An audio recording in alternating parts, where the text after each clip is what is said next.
Hello student, today we will discuss about a new method to solve the differential equation। मतलब आज हम एक नए मेथड के बारे में डिस्कस करेंगे जो कि पार्शियल डिफरेंशियल इक्वेशन को सॉल्व करने के लिए यूज होता है। उस मेथड का नाम है आपका सेपरेशन ऑफ वेरिएबल। तो सेपरेशन ऑफ वेरिएबल्स जैसे हमने 12th क्लास में या आपकी प्रीवियस कुछ यूनिट्स में हमने जो 12th क्लास में डिफरेंशियल इक्वेशन था ना, तो उसमें हमने फर्स्ट जो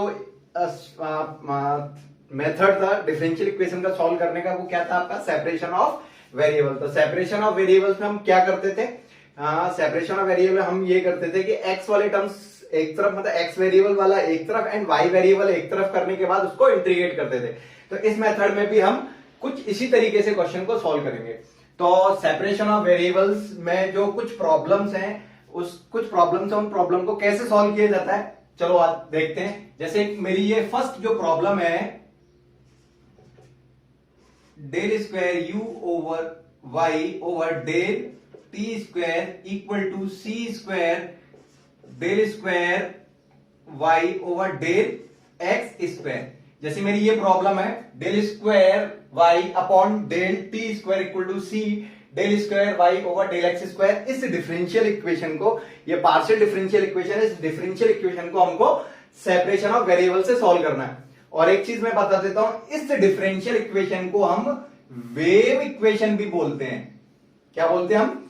वेव इक्वेशन। तो हम क्या कर रहे हैं, सेपरेशन ऑफ वेरिएबल वाले मेथड से मैं वेव से रिलेटेड जितनी भी प्रॉब्लम्स है, तो वेव से रिलेटेड जितनी भी प्रॉब्लम्स है तो उसकी डिफरेंशियल इक्वेशन मेरी ये बनेगी। तो इस डिफरेंशियल इक्वेशन को हम कैसे सॉल्व करते हैं, चलो चलते हैं। तो सेपरेशन ऑफ वेरिएबल के लिए हम सॉल्यूशन क्या करके चलते हैं, सॉल्यूशन। तो फर्स्ट ऑफ ऑल, तो यहां पर मेरा जो y है, this is called dependent function. y क्या है आपका? डिपेंडेंट फंक्शन है। y किस किस पे डिपेंड कर रहा है? x पे और t पे। तो जो y फंक्शन है वो आपका डिपेंडेंट फंक्शन है और इंडिपेंडेंट फंक्शन आपका t और x है। तो जो y फंक्शन है वो आपका x और t पे डिपेंड कर रहा है। तो मैंने y इक्वल टू मान लिया कि जो क्वेश्चन है मेरा इनटू, मतलब दो फंक्शन का प्रोडक्ट है वो मेरा y इक्वल टू है। वो दो फंक्शन क्या है, एक स्मॉल t मतलब टाइम के रिस्पेक्ट में एक फंक्शन है, और एक x मतलब x डायरेक्शन में जो x वेरिएबल्स है उसका आपका ये टर्म्स है। तो मतलब आपका जो y फंक्शन है वो t और x के फंक्शन का प्रोडक्ट y के बराबर है ना। तो सबसे पहले हमेशा याद रखना, सेपरेशन ऑफ वेरिएबल वाली प्रॉब्लम्स हमेशा, कोई भी यहां पर इक्वेशन आपकी कोई भी दे रखी हो तो सबसे पहले मैं क्या करूंगा, ये लेके चलूंगा हमेशा हर क्वेश्चन में सेपरेशन ऑफ वेरिएबल वाली कंडीशन में। अब हमने यहां लिया क्योंकि मेरे को ये डिफरेंशियल इक्वेशन सॉल्व करनी है, तो मेरे को ये वाला साइड निकालना पड़ेगा। तो क्या, del y over del t square. तो मैंने क्या किया, partially differential with respect to t, t के रिस्पेक्ट में पार्शियल डिफरेंशियल किया। तो पार्शियल डिफरेंशियल करने का मतलब del y over del t निकाला। अब t निकाला तो x वाला टर्म कांस्टेंट हो जाएगा, इस t का डिफरेंशिएट करेंगे तो t डैश, तो t का 1 हो जाएगा, then x as it is आ गया। And again partial differential with respect to t। तो अगेन करने पर ये del square y over del t square equal to t double dash x, ये आ जाएगा। इसी तरीके से मैं यहां पर इस इक्वेशन को मैं मान लेता हूं वन इक्वेशन। तो partial difference with respect to t in equation first, equation first है ना। ऐसे ही partial differential with respect to x in equation first. अब इस वाली इक्वेशन को, क्योंकि मेरे को ये वाला टर्म्स भी तो निकालना है यहां, तो यहां पर क्या है, इस y वाले टर्म्स को x के रिस्पेक्ट में डिफरेंशिएट किया, y को x के रिस्पेक्ट में partially differential.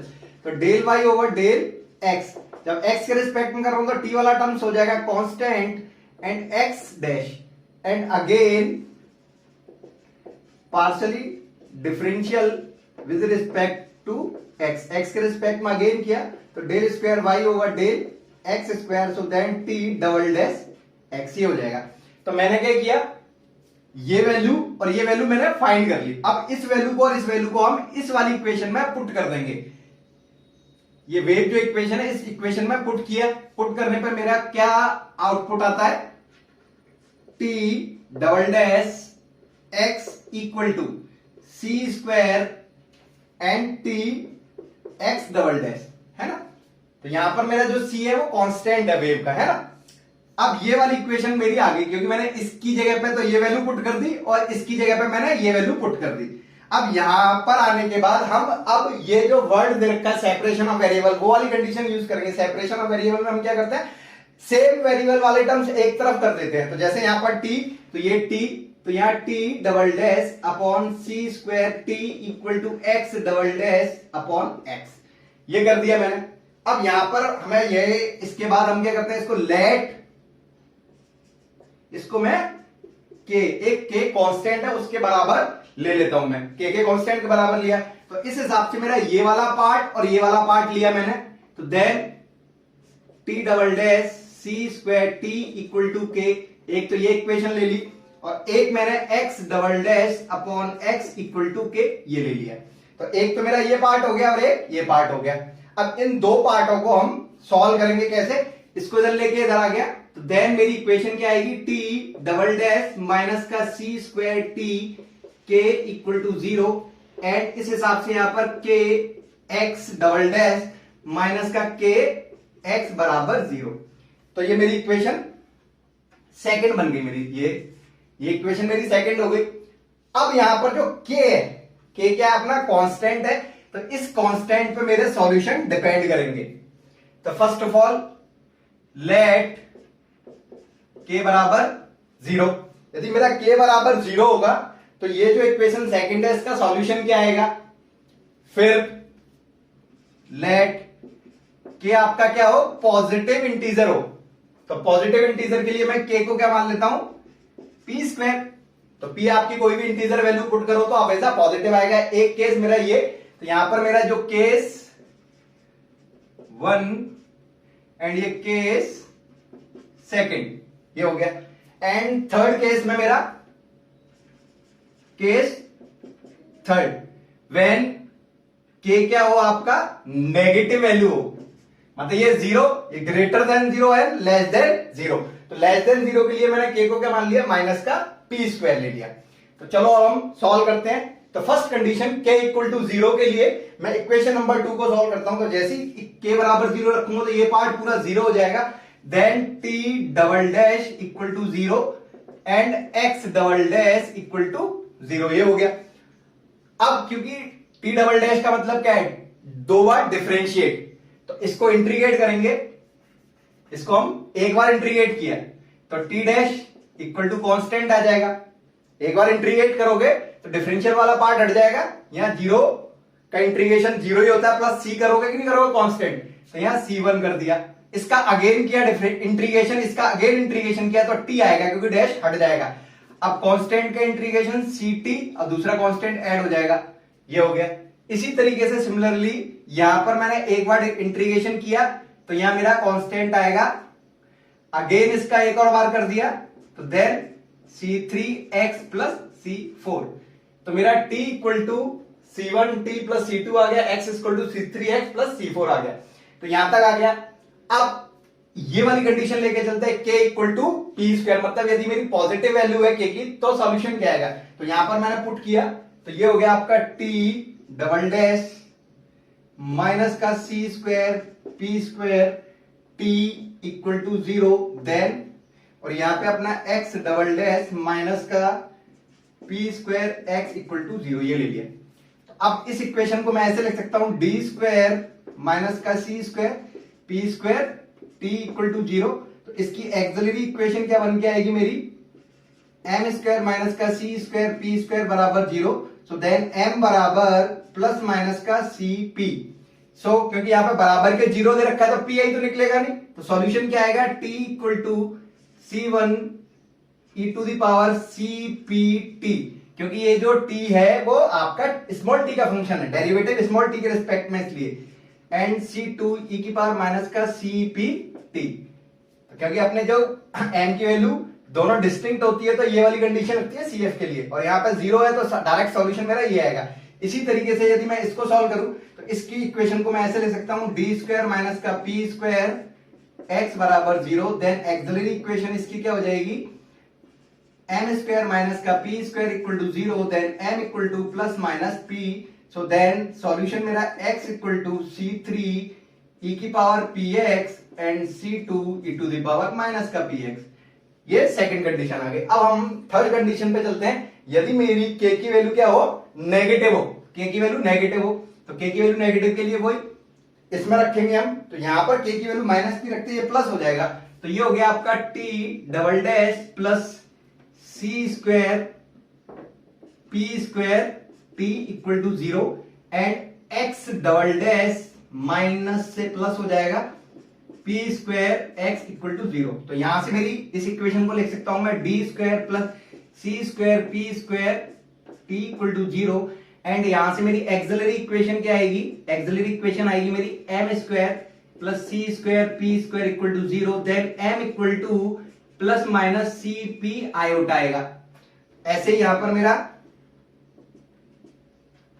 d square plus p square x बराबर 0, देन यहां पर मेरा एक्सिलरी इक्वेशन क्या आएगी, m square plus p square equal to 0, then m बराबर प्लस माइनस p आयोटा।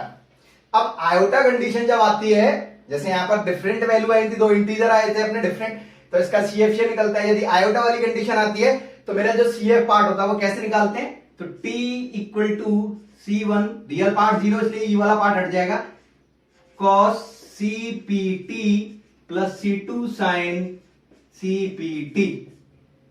तो इस कंडीशन पे मेरा t की वैल्यू ये आएगी और इस कंडीशन पे मेरी x बराबर क्या आएगा, C3 cos px and C4 sin px, ये मेरा ये आएगा।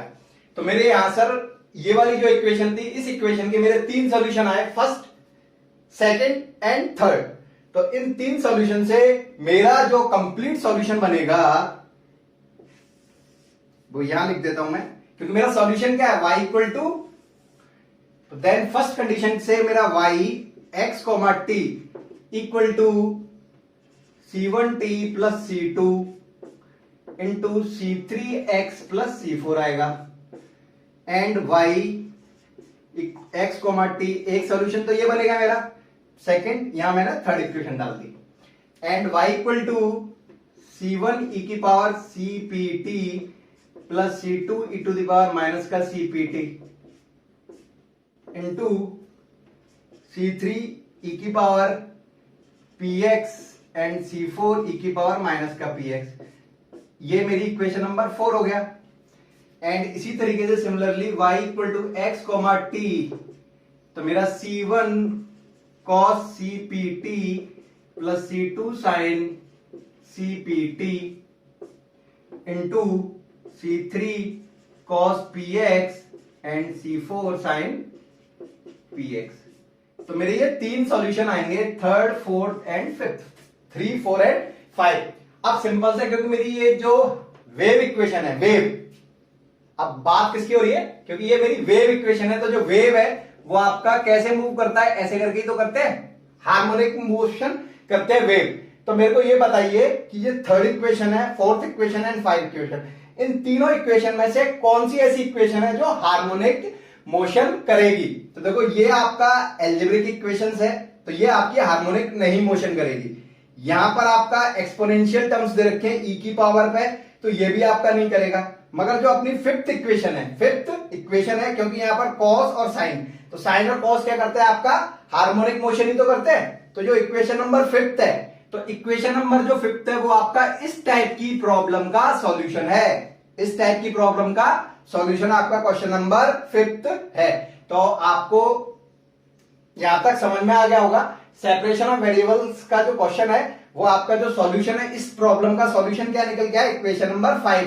क्योंकि ये वेव इक्वेशन है, वेव आपकी हार्मोनिक होती है, हार्मोनिक में इसमें 1 3 4 एंड 5 में कौन सी इक्वेशन रिप्रेजेंट कर रही है, मेरी फिफ्थ इक्वेशन रिप्रेजेंट कर रही है। तो इसलिए मेरा ये वाली जो इक्वेशन है उसका सॉल्यूशन मेरा ये होगा। आगे हम इससे रिलेटेड उस प्रॉब्लम्स लेके चलेंगे, उस प्रॉब्लम्स को हम कैसे सॉल्व करेंगे फिर मैं उसको डिस्कस करते हैं। हम लोग को चलते हैं कि इस प्रॉब्लम को हम कैसे सॉल्व करेंगे सेपरेशन ऑफ वेरिएबल वाले मेथड से। तो सबसे पहले मेरा क्वेश्चन क्या है, a tight stretch string with fixed point x0 and x बराबर एल। जो स्ट्रिंग मतलब धागा है जो आपका, वो आपका स्ट्रेचेबल धागा है। तो x बराबर 0 मतलब मेरा ये पॉइंट ए पॉइंट, यहां पर x बराबर 0 और यहां पर एक b पॉइंट मान लिया मैंने b, यहां x की वैल्यू l, मतलब ये जो लेंथ है वो मेरी l लेंथ हो गई है ना। तो ये बोल रहा है मेरे से a tight stretched string with fixed, मतलब ये जो आपका धागा है दो पॉइंट पे फिक्स है। वो पॉइंट क्या है, a और b, x बराबर 0 पे और x बराबर l पे वो फिक्स्ड है। Initially in a position given by ये, तो मतलब जो धागा है वो किस पोजीशन में है, इस वाली पोजीशन में है।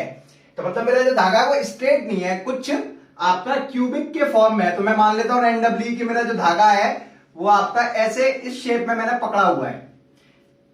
जो आपका यो स्ट्रेचेबल मतलब एक तरह से रबड़ बैंड हो गया, आपने रबड़ बैंड हो गया।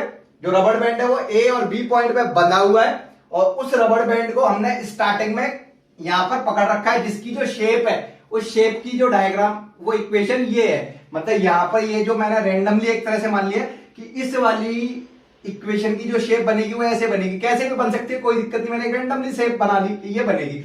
अब हमने क्या किया, इफ इट इज रिलीज मतलब इस पॉइंट से मैं इसको छोड़ दूं, अब छोड़ते ही क्या हुआ, ये नीचे आएगा ऊपर जाएगा, नीचे आएगा ऊपर जाएगा, नीचे जाएगा ऊपर जाएगा ना, ये चीज जो मोशन कहलाएगी, this is called wave equation. इसको हम क्या कहते हैं, वेव इक्वेशन। तो ये वो जो चीज है, दिस इज एक्स डिस्प्लेस मतलब डिस्प्लेसमेंट, इस डायरेक्शन में जो डिस्प्लेसमेंट होगा वो एक्स होगा और इस डायरेक्शन में जो डिस्प्लेसमेंट होगा this is called y displacement.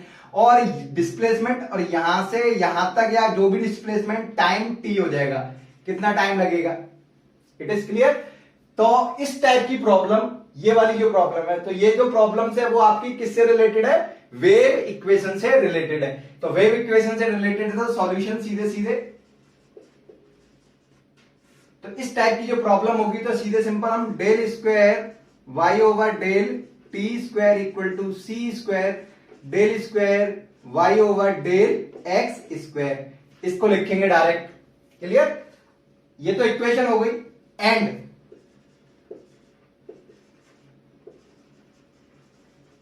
Boundary conditions, अब हम बाउंड्री कंडीशन लिख रहे हैं, है ना। तो सबसे पहले मैं ए पॉइंट पे बात करता हूं वेव इक्वेशन की। ए पॉइंट पर, ए पॉइंट फिक्स है ना, ए पॉइंट का मतलब हो गया मेरा y 0, t, इसका मतलब क्या, x डिस्टेंस क्या है 0, टाइम कितना भी हो तो y में डिस्प्लेसमेंट कितना होगा, क्योंकि ए पॉइंट फिक्स है, ए कभी भी ऊपर नीचे कभी नहीं होगा, क्योंकि ए पॉइंट पे तो बंधा हुआ है ना धागा, तो ए पॉइंट पे धागा बंधा है तो ए पे कभी भी डिस्प्लेसमेंट होगा ही नहीं, क्योंकि वो फिक्स पॉइंट है।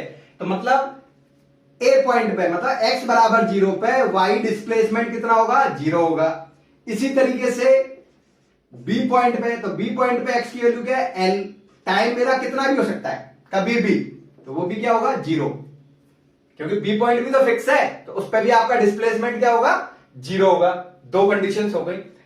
And third condition, fix point x, it is initially, तो जो इनिशियल कंडीशन में ये है ना, तो del y over del t, initial condition मतलब टाइम पर वेलोसिटी क्या होगी, 0, क्योंकि स्टार्टिंग में तो मैंने पकड़ रखा है ना, तो उस कंडीशन पे तो ये मोशन तो करेगा नहीं, तो इसकी वेलोसिटी क्या होगी, 0 होगी। तो ये तीन कंडीशन हो गई। और चौथी कंडीशन मतलब इनिशियल कंडीशन, देन इनिशियल का मतलब होता है टाइम 0, तो x, 0। तो इनिशियल कंडीशन पे मेरी शेप, मेरा डिस्प्लेसमेंट क्या है, मेरा डिस्प्लेसमेंट ये बोल रहा है ना इनिशियल कंडीशन पे y0 sin 3 pi x upon l, ये तो ये मेरी चार बाउंड्री कंडीशन है। तो हमेशा याद रखना वेव से रिलेटेड जितनी भी प्रॉब्लम्स आएंगी वो ये इक्वेशन होगी, और ये तीन बाउंड्री कंडीशन हमेशा हर वेव इक्वेशन के लिए फिक्स हो जाएगी। यदि आपके दो पॉइंट आपके क्या दे रखे हैं, फिक्स पॉइंट दे रखे हैं, तो आपकी ये बाउंड्री कंडीशन फिक्स हो जाएंगी। अब इसका सॉल्यूशन क्या करेंगे, तो अभी मैंने इस इक्वेशन के तीन सॉल्यूशन निकाले थे, जिसमें से मेरा जो लास्ट वाला था वही सॉल्यूशन आपका इस इक्वेशन का सॉल्यूशन था। तो y इक्वल टू मेरा क्या था, c1 cos cpt plus c2 sin cpt into C3 cos px and C2 C4 sin px। तो ये मेरा जो है वो जनरल सॉल्यूशन आया, इसका कंप्लीट सॉल्यूशन नहीं है ये क्या है, मेरा जनरल सॉल्यूशन है। तो मतलब इस टाइप की प्रॉब्लम कोई भी हो आपकी वेव इक्वेशन, तो वेव इक्वेशन की इक्वेशन ये होगी, उसका जो आपका जनरल सॉल्यूशन होगा वो हमेशा ये ही होगा। तो आपको पेपर में यदि आपसे पूछा जाता है ये क्वेश्चन, तो आपको सबसे पहले ये लिखना है, इसको हमको सेपरेशन ऑफ मेथड से सॉल्व करना है। मैंने अभी आपको बता रखा है कैसे सॉल्व किया है। इसके आपको 3 सॉल्यूशन निकालने हैं जो मैंने बताए थे आपके, उसका जो लास्ट सॉल्यूशन होगा वो आपका वेव इक्वेशन का सॉल्यूशन होगा, वो मैंने यहां लिख दिया। अब इसका कंप्लीट सॉल्यूशन निकालने का मतलब क्या है, इसमें जो कांस्टेंट यूज हो रहे हैं C1 C2 C3 and C4, इनकी वैल्यू फाइंड करी जाएगी। किनके थ्रू, इन बाउंड्री कंडीशंस के थ्रू। चलो अब इसके लिए हम इनके कैसे सॉल्व करते हैं, बाउंड्री कंडीशन को कैसे लगाते हैं, सॉल्व करते हैं, चलो देखते हैं। तो फर्स्ट ऑफ ऑल इसको मैं मान लेता हूं ए बाउंड्री कंडीशन, इसको मैं मान लेता हूं बी सी एंड डी। तो first of all using a boundary condition, हम सबसे पहले क्या कर रहे हैं, ए वाली बाउंड्री कंडीशन यूज कर रहे हैं। तो इस बाउंड्री कंडीशन का मतलब क्या है, this is called x, this is called y, sorry t. तो जो फर्स्ट है जो एक्स है, तो एक्स बराबर क्या दे रखा है, 0। एक्स बराबर 0 पे ये मेरा जो वाई है वो कितना है, 0 एनी टाइम, क्योंकि टाइम मेरा कुछ भी हो सकता है यार, टी दे रखा है तो एनी टाइम। मतलब मेरे पास simple using a boundary condition, तो जो ए बाउंड्री कंडीशन मेरी क्या बोल रही है, एक्स बराबर 0 पे वाई 0 है, जहां टाइम की कोई बाउंडेशन नहीं है। अब ये वैल्यू, ये दोनों वैल्यू मैं इस वाली इक्वेशन में पुट करूंगा, इसको मैं इक्वेशन नंबर इसमें 1 डाल देता हूं, है ना। तो इक्वेशन नंबर 1 में हम पुट करेंगे x बराबर 0 एंड y बराबर 0। तो इक्वेशन नंबर 1 में पुट करने पे मेरे को क्या मिला, 0 इक्वल टू C1, क्योंकि मेरे को x तो है नहीं इधर, तो cos CPT plus C2 sin CPT into, अब x की वैल्यू 0 पुट की, तो यहां 0 पुट करते हैं, cos 0 की वैल्यू 1, तो ये पूरा 1, ओनली क्या रह गया, C3। अब C4 sin P इंटू 0, तो ये P इंटू 0 0 हो गया, sin 0 का 0, ये पूरा 0 होगा। तो यहां कंडीशन आ गई।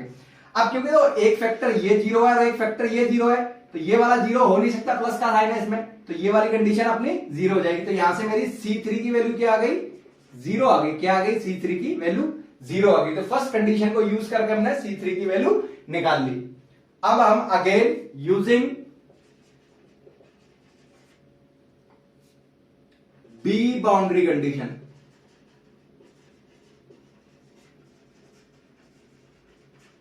अब हम क्या कर रहे हैं, बी वाली बाउंड्री कंडीशन को यूज कर रहे हैं। चलो इसमें करते हैं बी वाली बाउंड्री कंडीशन।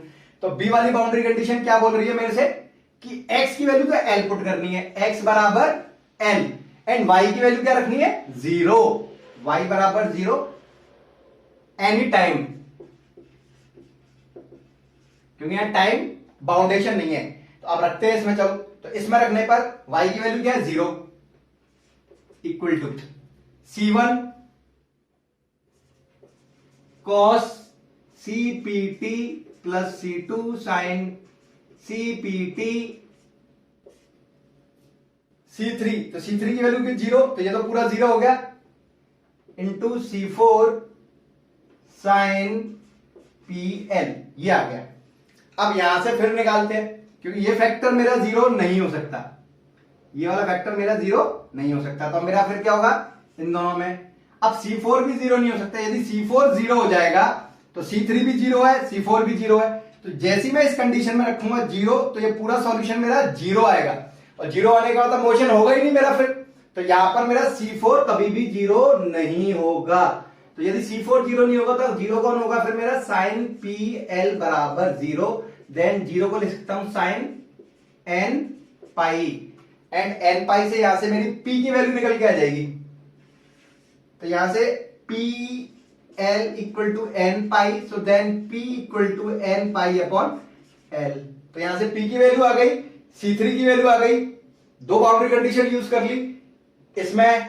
अब हम बाउंड्री कंडीशन कौन सी यूज कर रहे हैं, थर्ड वाली। और थर्ड वाली क्या बोल रहा है कि y मतलब इस वाली इक्वेशन का t के रिस्पेक्ट में अगर डिफरेंशिएट किया जाए फिर आगे चलते हैं क्या करते हैं। चलो तो इक्वेशन नंबर 1 का equation first partially differential with respect to t के रिस्पेक्ट में डिफरेंशियल किया। तो चलो टी के रिस्पेक्ट में डिफरेंशियल किया और टी के रिस्पेक्ट में डिफरेंशियल करने से पहले मैं इसको क्या कर रहा हूं, ये जो निकल के आया ना ये वाली वैल्यू और ये वैल्यू को पहले मैं इसमें रख देता हूं, जिससे क्या होगा मेरी जो इक्वेशन होगी वो इजी हो जाएगी, है ना। तो सबसे पहले अभी मैं डिफरेंशिएट नहीं कर रहा, क्या कर रहा हूं, इसको रख रहा हूं, बस डिफरेंशिएट नहीं कर रहा। तो मैं सबसे पहले मैं क्या कर रहा हूं, मैं इसको पहले मैंने इस वाली इक्वेशन नंबर फर्स्ट को C3 और P की वैल्यू पुट कर देता हूं। तो मेरी जो सॉल्यूशन आएगा वो y इक्वल टू क्या आएगा, y equal to C1 cos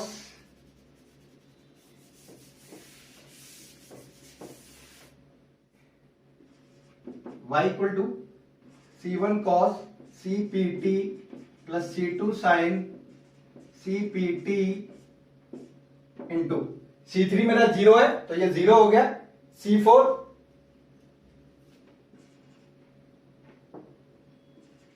sin PX।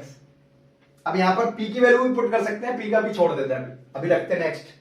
चलो मैं P की वैल्यू भी यहां पुट कर देता हूं। तो P की वैल्यू क्या है मेरी n पाई अपॉन l। तो यहां से P की वैल्यू भी पुट कर दी मैंने n पाई अपॉन l और यहां से P की वैल्यू पुट कर दी n pi upon l x, ये वैल्यू पुट कर दी। अब ये जो इक्वेशन बन के आई है मेरी सेकंड इक्वेशन मान लेता हूं, है ना। तो मेरी जो फर्स्ट और सेकंड बाउंड्री कंडीशन मैंने यूज की उससे जो मेरी वैल्यू निकल के आई वो वैल्यू मैंने फर्स्ट में पुट करके मेरा नया सॉल्यूशन ये आ गया। अब इस इक्वेशन का मैं डिफरेंशिएट करूंगा यूजिंग करने के लिए थर्ड इक्वेशन के लिए, using c boundary condition. So then del y over del t equal to, अब टी के रिस्पेक्ट में कर रहे हैं तो देखो मेरा ये पूरा का पूरा पार्ट इसमें कहीं भी टी नहीं है तो कांस्टेंट है, इसको तो मैं आगे लिख लेता हूं C4 sin n पाई l x ब्रैकेट। अब cos का माइनस cos का क्या हो जाएगा sin n पाई c अपॉन l t, और फिर इसका भी तो करेंगे अगेन इस वाले पार्ट का इतने का। तो यहां पे c n pi l constant बाहर आ जाएगा तो C1 c n pi upon l ये आ गया बाहर। ऐसे यहां पे प्लस, अब इस साइन का करूंगा डिफरेंशियल तो cos c n pi t upon l और ये आगे आ जाएगा तो यहां C2 c n pi upon l ये आ जाएगा, ये हो गया। तो ये डिफरेंशिएट करके मेरा ये आ गया, मतलब इस वाली इक्वेशन का डिफरेंशिएट कर दिया। अब यूजिंग करनी मुझे थर्ड बाउंड्री कंडीशन, तो थर्ड बाउंड्री कंडीशन क्या बोल रही है मेरी कि t की वैल्यू 0 रखने पर dy ओवर dt की वैल्यू क्या है, 0 है। तो इस वाली इक्वेशन में, है ना, इस वाली इक्वेशन में इस इक्वेशन को मैं मान लेता हूं इक्वेशन नंबर थर्ड। तो इस इक्वेशन नंबर थर्ड में मैं ये वाली वैल्यू पुट कर देता हूं। तो ये वैल्यू पुट करने पर मेरे पास यहां से 0 C4 sin n pi x upon l। तो जैसी मैंने t की वैल्यू 0 रखी तो यार t वैल्यू 0 रखते ये साइन 0 से ये पूरा का पूरा टर्म 0 हो गया, ये तो पूरा 0 हो गया। यहां पुट करते ही cos, क्योंकि यहां cos टर्म से रखा है तो 0 करने पे cos 0 के लिए 1, तो यहां क्या बच गया C2 cn पाई अपॉन l, ये बच गया। अब इस कंडीशन में क्योंकि C4 तो मेरा 0 नहीं हो सकता, तो जब C4 0 नहीं हो सकता तो फिर C2 क्या होगा मेरा 0 होगा, क्या होगा C2 भी 0 होगा। तो मैंने थर्ड बाउंड्री कंडीशन भी यूज कर ली। अब हम लास्ट वाली बाउंड्री कंडीशन यूज करके कैलकुलेशन करेंगे। अब लास्ट वाली बाउंड्री कंडीशन को कैसे सॉल्व करेंगे चलो देखते हैं इसको भी। चलो तो अब मेरे पास जो कांस्टेंट निकल के आया, तो जो फर्स्ट इक्वेशन थी उसमें मैंने कुछ कांस्टेंट वो वैल्यू को पुट करके मेरी ये दूसरी इक्वेशन बनी थी। अब इक्वेशन नंबर 2 में मैं ये वाली वैल्यू को भी पुट कर देता हूं, क्या कर देता हूं, पुट कर देता हूं। तो मेरे पास जो सॉल्यूशन बन के आएगा y इक्वल टू किसमें, इक्वेशन नंबर 2 में हम ये C2 की वैल्यू भी 0 पुट कर देते, तो C2 बराबर 0 रखते ये वाला टर्म्स भी 0 हो जाएगा। तो यहां से मेरा C1 cos CN पाई T upon L into C4 sin N pi X upon L, यहां तक आ गई मेरी कंडीशन। तो मैंने क्या किया, इसको C1 एंड C4 को मैं Bn मान लेता हूं, cos CN pi T upon L and sin N pi X upon L। यहां पर मेरा C1 इंटू C4 बराबर Bn, क्योंकि n आपका इंटीजर है तो 1 2 3 4 5 पुट करने पे मेरे को डिफरेंट डिफरेंट सॉल्यूशन मिलेंगे। और हमेशा याद रखना, जितने भी सॉल्यूशन होगा उसका जब सम किया जाए तो वो भी आपका इस डिफरेंशियल इक्वेशन का सॉल्यूशन होगा। जैसे हम CF निकालते हैं ना, तो CF में मेरी m की वैल्यू क्या आती है, जैसे अल्फा बीटा गामा, तो अल्फा से एक सॉल्यूशन आया, फिर बीटा से एक सॉल्यूशन आया एंड गामा से एक सॉल्यूशन आया, तो हम उसको ऐड करके तो लिखते हैं कि C1 e to the power alpha x plus C2 e to the power beta x plus C3 e to the power ऐसे करके। तो इस हिसाब से यहां पर यदि मैं m की वैल्यू चेंज करते जाऊंगा तो मेरे को डिफरेंट सॉल्यूशन मिलेंगे, और उन सब सॉल्यूशन का जो सम होगा वो भी इसका आपका डिफरेंशियल इक्वेशन का सॉल्यूशन होगा। तो सबसे पहले हम क्या करेंगे, इसमें हम y इक्वल टू समेशन लगा देता हूं सारे n इक्वल टू 1 से इंफिनिटी। तो यहां bn cos cn पाई t upon l sin n pi x upon l, ये हो गया। तो यहां तक मेरा ये इक्वेशन नंबर मेरी थर्ड हो गई। क्या आ गया, अब ये इक्वेशन नंबर थर्ड हो गई। अब हमारे पास जो इक्वेशन नंबर थर्ड है, चलो अब यहां पर क्या दे रखा है, ये यूजिंग, अब यहां पर आते हैं, यूजिंग बाउंड्री कंडीशन 4, मतलब डी इक्वेशन को हम यूज कर रहे हैं। तो यहां इसका मतलब क्या है, t की वैल्यू 0 पर क्या दे रखा है, t बराबर 0 पर मेरी y की वैल्यू क्या है, y naught sine cube pi x upon l, ये दे रखी है। तो मैंने ये वाली वैल्यू इसमें पुट की, पुट करने पर यहां पर y की जगह पर तो मेरा y naught sine cube pi x upon l equal to summation and 1 से इंफिनिटी bn। अब t बराबर 0 पुट इसमें करूंगा तो cos ये पूरा 0 हो जाएगा, cos 0 के लिए 1 होती है, हट गया, ओनली इसमें n ही है, तो ये क्या रहेगा, sin n pi x upon l, ये आ गया। अब यहां पर आ गया, तो अब मुझे इस bn की वैल्यू फाइंड करनी होगी। अब इस bn की वैल्यू फाइंड कैसे करते हैं, तो देखो सिंपल सा, यहां पर देखो पहले इसको, तो यहां पर पावर कितनी है साइन की 1, और यहां पर पावर कितनी है साइन की 3, तो इस 3 वाली पावर को पहले हटाना पड़ेगा। कैसे हटाएंगे, चलो देखो, ये फॉर्मूला पढ़ा है ना आपने, sine 3 theta equal to 3 sine theta minus का 4 साइन क्यूब थीटा, ये होता है। तो यहां से sine cube theta equal to 3 sine theta minus sine 3 theta divided by 4, ये हो जाएगा। तो इस हिसाब से मैं इसको तोड़ रहा हूं, तो यहां पे मेरा y naught equal to 3 sine pi x upon l minus sine 3 pi x upon l divided by 4, वो यहां रखा, ये हो गया मैंने। तो ये y नॉट, ये रहा साइन क्यूब को मैंने ये तोड़ दिया। अब इस वाले समेशन को ओपन किया जाए तो यहां क्या आएगा, b1 sine pi x upon l plus b2 sine n pi x, n की जगह पे 2 हो जाएगा, 2 upon l plus b3 sine 3 pi x upon l plus b4 sine 4 pi x upon l plus up to infinity तक, ये हो गया। अब मैं यदि इस राइट हैंड साइड और लेफ्ट हैंड साइड को हम कंपैरिजन करें, क्या करें, कंपैरिजन करें, कंपैरिजन करने पर मुझे b1 b2 b3 b4 b5 इसकी वैल्यू क्या आती है, चलो देखते हैं। तो कंपैरिजन करने पर